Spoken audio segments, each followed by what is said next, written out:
Қайырлы күн, қымбатты көрермендер, сіздермен пайдаларына каналы біреу білсе біреу білмес Яндекс қосымшасы арқылы көлігіңізде отырып жанармай толтырудың жолын көрсетейін. Ол үшін Яндекс Go қосымшасына біз карточкамызды, банк карточкасын тіркеп қоямыз. Бірінші беттен заправки деген жерді таңдаймыз. Осы жерден заправить дегенді басамыз.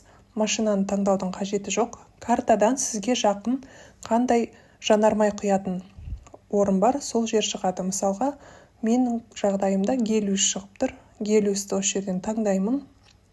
Және де заправиться деген жасыл кнопканы басамыз. Оны басқадан кейін жаңағы жерден өзіңіздің машинаңыз тұрған колонканы таңдайсыз. Яғни шатасып кетпеу керек. Мысалға, менің жағдайымда 4-ші колонка. 4-ші колонканы таңдадым, және де құятын майым ай 92 бензин. Енді осы жерден қандай көлемде немесе қандай ақшада жанармай құясыз, соны таңдап аласыз. Ары-бері жылжысаңыз азайып көбейеді. Мен 5300 теңгеге құямын. Белгіленген карточканы подтвердить деп басамын, және де бізден ақша алынғанын күтеміз. Міне идет оплата деп шығып тұр. Осыдан кейін бізге жанармайды құя бастайды. Осы жерде отырып автоматты қойып беретін жанармай құятын қызметкерлерді күтеміз.